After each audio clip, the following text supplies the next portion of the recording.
ഇന്ന് 2026 മാർച്ച് 14 ശനിയാഴ്ച. ഇന്നും വരും ദിവസങ്ങളിലും എല്ലാവരും അറിഞ്ഞിരിക്കേണ്ട വളരെ പ്രധാനപ്പെട്ട അറിയിപ്പുകളാണ് ഈ വീഡിയോയിൽ. വിശദാംശങ്ങളിലേക്ക് കടക്കുന്നതിന് മുന്നേ ചാനൽ ആദ്യമായിട്ട് കാണുന്നവരാണെങ്കിൽ സബ്സ്ക്രൈബ് ചെയ്ത് ലൈക്കും കൂടി ചെയ്ത് കാണാൻ മറക്കല്ലേ. ഇന്നത്തെ ആദ്യത്തെ അറിയിപ്പ്, ആധാർ കാർഡിലെ പേര്, ജനനതീയതി തുടങ്ങിയ വിവരങ്ങൾ തിരുത്തുന്നതിന് കേന്ദ്ര സർക്കാർ പുതിയ നിയന്ത്രണങ്ങൾ ഏർപ്പെടുത്തിയിരിക്കുകയാണ്. ഇപ്പോൾ ആധാർ സേവനങ്ങൾ കൂടുതൽ എളുപ്പമാക്കുന്നതിനായി പുതിയ ആധാർ മൊബൈൽ ആപ്പും സർക്കാർ അവതരിപ്പിച്ചിട്ടുണ്ട്. ഇന്ത്യയിലെ ഓരോ പൗരനും ഏറ്റവും പ്രധാനപ്പെട്ട രേഖകളിലൊന്നാണ് Aadhaar card. Banking, mobile sim, സർക്കാർ പദ്ധതികൾ തുടങ്ങിയ നിരവധി കാര്യങ്ങൾക്ക് ആധാർ നിർബന്ധമാണ്. പലരുടെയും ആധാറിലെ പേര്, ജനനതീയതി, വിലാസം എന്നിവയിൽ തെറ്റുകൾ കാണാറുണ്ട്. ഇത് തിരുത്തുന്നതിനായി ആളുകൾ ആധാർ വിവരങ്ങൾ തുടർച്ചയായി അപ്ഡേറ്റ് ചെയ്തിരുന്നു. എന്നാൽ ഇപ്പോൾ കേന്ദ്ര സർക്കാർ ഇതിന് ചില പുതിയ നിയന്ത്രണങ്ങൾ കൊണ്ടുവന്നിരിക്കുകയാണ്. പുതിയ നിയമങ്ങൾ അനുസരിച്ച് ഒരാൾക്ക് ആധാർ കാർഡിലെ പേര് ജീവിതത്തിൽ 2 തവണ മാത്രമേ മാറ്റാൻ കഴിയൂ എന്ന് UIDAI അറിയിച്ചു. ജനനതീയതി ജീവിതത്തിൽ 1 തവണ മാത്രമേ തിരുത്താൻ അവസരം ലഭിക്കുകയുള്ളൂ. തെറ്റായ വിവരങ്ങൾ ആവർത്തിച്ച് മാറ്റുന്നതും തട്ടിപ്പുകളും തടയാൻ ഇത് സഹായിക്കുമെന്നാണ് അധികൃതർ പറയുന്നത്.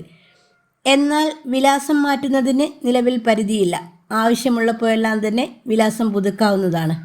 ആധാർ വിവരങ്ങൾ മാറ്റുമ്പോൾ ചില പ്രധാന രേഖകൾ നിർബന്ധമായും നൽകണം. ജനനതീയതി തിരുത്തുന്നതിന് ജനന സർട്ടിഫിക്കറ്റ് നിർബന്ധമാണ്. അതുപോലെ വിലാസം മാറ്റാൻ വോട്ടർ ID, വൈദ്യുതി ബിൽ, ഗ്യാസ് ബിൽ തുടങ്ങിയ രേഖകൾ ഉപയോഗിക്കാം. പാസ്പോർട്ട് പോലുള്ള തിരിച്ചറിയൽ രേഖകളും ആധാർ അപ്ഡേറ്റ് ചെയ്യുന്നതിന് സഹായിക്കും.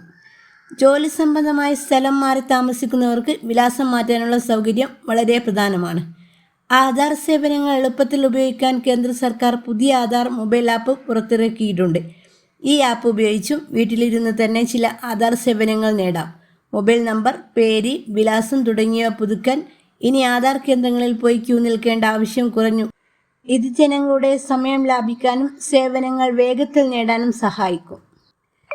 അടുത്ത അറിയിപ്പ്, സംസ്ഥാനത്തെ കലാപ്രവർത്തകരുടെ പെൻഷൻ വർദ്ധിപ്പിച്ച് സർക്കാർ ഉത്തരവിറക്കി. സാംസ്കാരിക പ്രവർത്തക ക്ഷേമനിധി ബോർഡ് വഴി നൽകി വരുന്ന വിവിധ ധനസഹായങ്ങളാണ് വർദ്ധിപ്പിച്ചിരിക്കുന്നത്. നിലവിൽ നൽകി വരുന്ന സൂപ്പർഅന്വേഷർ പെൻഷൻ 4000 രൂപയിൽ നിന്ന് 5000 രൂപയാക്കി. കുടുംബ പെൻഷനും അവശതാ പെൻഷനും 1100 രൂപയിൽ നിന്ന് 1600 രൂപയാക്കി ഉയർത്തി. കൂടാതെ കലാപ്രവർത്തകരുടെ ചികിത്സാ ധനസഹായത്തിൽ മാറ്റം വരുത്തിയിട്ടുമുണ്ട്. ആജീവനാന്ത ചികിത്സാ സഹായം 1.5 ലക്ഷത്തിൽ നിന്ന് 2 ലക്ഷം രൂപയാക്കി വർദ്ധിപ്പിച്ചു. മുമ്പ് 1 തവണ ലഭിച്ചിരുന്ന സഹായം ഇനി ഓരോ 3 വർഷം കൂടുമ്പോഴും ലഭ്യമാക്കാൻ വ്യവസ്ഥ ചെയ്തിരിക്കുന്നു. മാരക രോഗങ്ങൾ പിടിപെട്ടവർക്ക് 2 ലക്ഷം രൂപ വരെ ആവർത്തന ധനസഹായമായും ലഭിക്കുന്നതാണ്. അതുപോലെ വിവാഹ ധനസഹായം 25,000 രൂപയിൽ നിന്ന് 50,000 രൂപയായും, മരണാനന്തര ധനസഹായം 10,000 രൂപയിൽ നിന്ന് 25,000 രൂപയായും കൂട്ടിയിട്ടുണ്ട്. കൂടാതെ അർഹരായ 60 വയസ്സ് കഴിഞ്ഞ കലാകാരന്മാർക്ക് അംഗത്വത്തിന് ഒരവസരം കൂടി നൽകാൻ സർക്കാർ തീരുമാനിച്ചതായും സാംസ്കാരിക വകുപ്പ് മന്ത്രി സജി ചെറിയാൻ അറിയിച്ചു. ഇതിനായി ഏപ്രിൽ 1 മുതൽ 3 മാസത്തിനകം 10 വർഷത്തെ അംശാദായം ഒന്നിച്ചടച്ച് അപേക്ഷിക്കേണ്ടതാണ്. ക്ഷേമനിധി ബോർഡിൻ്റെ വെബ്സൈറ്റ് വഴിയും അപേക്ഷ സമർപ്പിക്കാവുന്നതാണ്. അടുത്ത പ്രധാനപ്പെട്ടൊരു അറിയിപ്പ്, പശ്ചിമേഷ്യയിലെ യുദ്ധ സാഹചര്യങ്ങൾ ഇന്ത്യയിലെ $5 ബില്യൺ കുപ്പിവെള്ള വിപണിയെ പ്രതിസന്ധിയിലാക്കിയിരിക്കുകയാണ്. കടുത്ത വേനൽക്കാലം പടിവാതിൽക്കൽ നിൽക്കെ പ്ലാസ്റ്റിക് കുപ്പികൾ, മൂടികൾ, ലേബലുകൾ, കാർഡ്ബോർഡ് ബോക്സുകൾ എന്നിവയുടെ നിർമ്മാണ ചെലവ് കുത്തനെ ഉയർന്നതാണ് വിപണിയെ തളർത്തുന്നത്. ക്രൂഡ് ഓയിൽ വില വർദ്ധിച്ചതോടെ കുപ്പികൾ നിർമ്മിക്കാൻ ഉപയോഗിക്കുന്ന പോളിമർ വില കിലോയ്ക്ക് 170 രൂപയായി ഉയർന്നു. ഇത് മുൻപത്തെ നിരക്കിനെ അപേക്ഷിച്ച് 50% വർധനയാണ് വന്നിരിക്കുന്നത്. വരും ദിവസങ്ങളിൽ ഈ പ്രതിസന്ധി ഉപഭോക്താക്കളെ നേരിട്ട് ബാധിക്കുമെന്നും ചില്ലറ വിൽപ്പന വിലയിൽ മാറ്റമുണ്ടാകുമെന്നും all India packaged drinks water manufacturers association മുന്നറിയിപ്പ് നൽകുന്നു. നിലവിൽ വൻകിട കമ്പനികൾ അധിക ചെലവ് സ്വയം സഹിച്ച് ഇപ്പോഴത്തെ വില നിലനിർത്തുന്നുണ്ടെങ്കിലും രാജ്യത്തെ 2000-ഓളം വരുന്ന ചെറുകിട നിർമ്മാതാക്കൾ വിതരണക്കാർക്കുള്ള വില കുപ്പിക്ക് 1 രൂപ വരെ വർദ്ധിപ്പിച്ചു കഴിഞ്ഞു. പ്രീമിയം മിനറൽ വാട്ടർ വിഭാഗത്തിലും വില വർധനവ് പ്രകടമാണ്. ചില പ്രീമിയം ബ്രാൻഡുകൾ ഇതിനോടകം 18% വരെ വില കൂട്ടിയിട്ടുണ്ട്. വിതരണ ശൃംഖലയിലെ തടസ്സങ്ങൾ തുടരുകയാണെങ്കിൽ അടുത്ത 4-5 ദിവസത്തിനുള്ളിൽ തന്നെ സാധാരണക്കാരായ ഉപഭോക്താക്കൾ കുപ്പിവെള്ളത്തിന് കൂടുതൽ തുക നൽകേണ്ടി വരുമെന്നാണ് ഈ മേഖലയിലുള്ളവർ വ്യക്തമാക്കുന്നത്. അടുത്ത പ്രധാനപ്പെട്ട വാർത്താ അപ്ഡേറ്റ്. ഈ മാർച്ച് മാസം കെട്ടിട നിർമ്മാണ തൊഴിലാളികൾക്ക് വലിയൊരു ആശ്വാസ വാർത്തയാണ് പുറത്തു വരുന്നത്. നിർമ്മാണ തൊഴിലാളി ക്ഷേമ ബോർഡിൽ നിന്നും ലഭിക്കുന്ന വിവരങ്ങൾ പ്രകാരം തൊഴിലാളികളുടെ ഏറെ നാളായുള്ള കാത്തിരിപ്പിന് വിരാമമിട്ടുകൊണ്ട് കുടിശ്ശിക വിതരണം ഉടൻ തന്നെ വിതരണം ആരംഭിക്കുകയാണ്.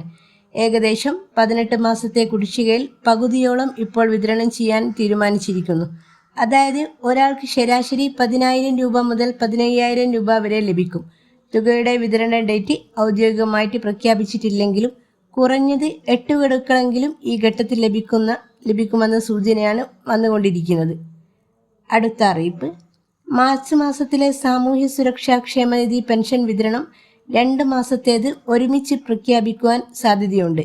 അതായത് ഏപ്രിൽ മാസത്തെ പെൻഷൻ കൂടി വിഷു ഈസ്റ്റർ പ്രമാണിച്ച് മുൻകൂട്ടി വിതരണം ചെയ്യാൻ സാധ്യതയുണ്ട്. ഏപ്രിൽ മാസം തിരഞ്ഞെടുപ്പ് നടക്കുന്നത് കൂടി കണക്കിലെടുത്ത് 2 മാസത്തെ തുകയും ഒരുമിച്ച് നൽകാൻ ഇപ്പോൾ തീരുമാനിച്ചിട്ടുണ്ട്. അതായത് മാർച്ച് മാസ പെൻഷൻ മാർച്ച് 25-ാം തീയതി മുതൽ വിതരണം ആരംഭിക്കും. അന്ന് വൈകുന്നേരത്തോടെ തന്നെ അക്കൗണ്ടുകളിലേക്ക് എത്തിച്ചേരുന്നതുമാണ്. ക്ഷേമ പെൻഷൻ വിതരണവുമായി ബന്ധപ്പെട്ട് സർക്കാർ ഉത്തരവുകളും മറ്റു പ്രധാന അറിയിപ്പുകളും നിലവിൽ നേരത്തെ തന്നെ മുൻകൂട്ടി പ്രസിദ്ധീകരിച്ചിട്ടുണ്ട്. ഈ മാസം പകുതിയിൽ തെരഞ്ഞെടുപ്പ് വിജ്ഞാപനവും അതുപോലെ പെരുമാറ്റച്ചട്ടവും നിലവിൽ വരുന്നതുകൊണ്ട് സാധാരണക്കാർക്ക് ആനുകൂല്യങ്ങൾ തടസ്സമില്ലാതെ ലഭിക്കുവാൻ വേണ്ടിയാണ് ഇത്തരത്തിലുള്ള മുൻകരുതൽ നടപടികൾ സർക്കാരിൻ്റെ ഭാഗത്ത് നിന്ന് നേരത്തെ തന്നെ സ്വീകരിച്ചിരിക്കുന്നത്. പ്രധാനപ്പെട്ട ഈ ഇൻഫർമേഷൻ നിങ്ങൾ മറ്റുള്ളവരിലേക്കും ഷെയർ ചെയ്യുമല്ലോ. അടുത്തൊരു ഇൻഫോർമേറ്റീവായ വീഡിയോ ആയിട്ട് വരുന്നവരെ താങ്ക് യു ഫോർ വാച്ചിങ്.